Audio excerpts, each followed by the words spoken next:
The Jagannath Temple in Puri is a site where several persistent physical anomalies challenge our basic observations of gravity and motion.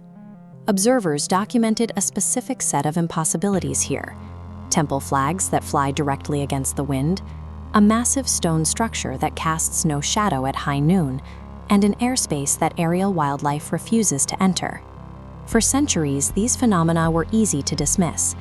Outside of the devotional community, historians and skeptics largely categorize these accounts as local mythology, claims that lacked empirical evidence.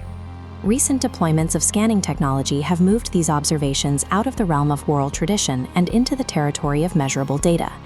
That investigation begins beneath the paving stones. In 2022, researchers from IIT Gandhinagar conducted ground-penetrating radar surveys to map the ground beneath the temple complex. The survey detected 43 structural anomalies, mapping the footprint of an entirely buried ancient city beneath the streets. The data also identifies a massive suspected tunnel. This horizontal void traces a path from the temple precinct directly toward the Bay of Bengal. With the subterranean layers proving this complex, the investigation must move to the surface structure to reconcile its physical paradoxes with modern science. On the surface, the temple rises to a 214-foot height, constructed in a precise Kalinga architectural style that emphasizes verticality and massive stone density. This mass creates the temple's most famous optical paradox. At exactly noon, when the sun is at its peak, the tower appears to cast no shadow on the ground below. Geography provides a likely explanation. Because Puri is located near the Tropic of Cancer, the sun reaches a near vertical angle. When those light rays hit the temple's specific pyramidal geometry, the shadow is contained within the base of the structure itself. At the very pinnacle sits the Sudarshan chakra. This metallic wheel is an engineering marvel designed to look identical from any direction, a feat of symmetry that maintains its silhouette regardless of the observer's position. While these effects are rooted in geometry and geography, they are interpreted by the faithful as a deliberate message, a physical representation of a deity that is omnipresent and leaves no shadow.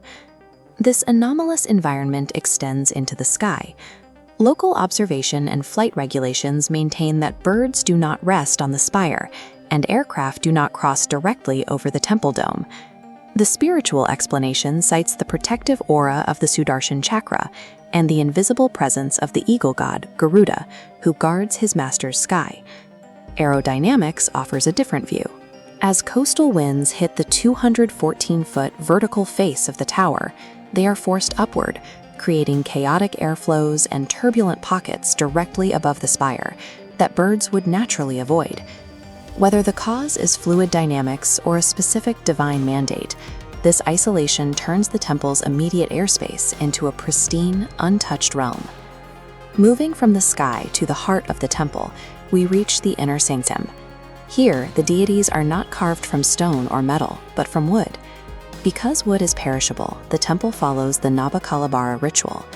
Every 12 to 19 years, the deities undergo a rebirth, shedding their old wooden forms for new ones.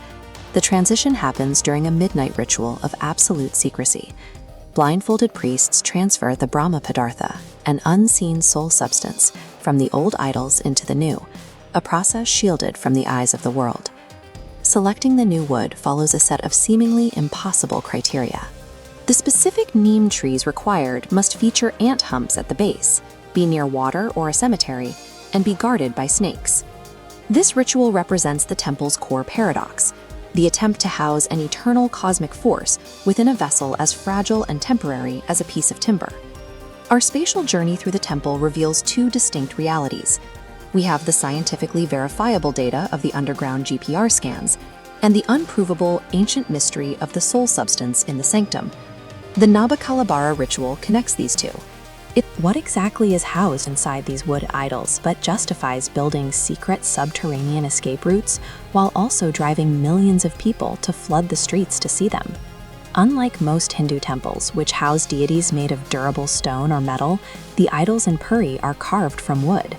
Because wood decays naturally over time, the temple follows a strict tradition of rebirth called Nabakalebara. Every 8 to 19 years, the physical bodies of the deities must be entirely replaced. Inside the pitch-black sanctum, specially designated priests, blindfolded, with their hands heavily wrapped in protective cloth, must feel their way through the dark to remove the relic from the old idols and place it into the new ones. Because the priests are forbidden from ever speaking about what they touch in the dark, theories about the relic range wildly. Some ancient texts suggest it is the preserved physical heart of Lord Krishna, while other traditions claim it is a cosmic, vibrating stone containing raw energy. Historical records note that the Jagannath Temple was invaded and plundered 18 separate times.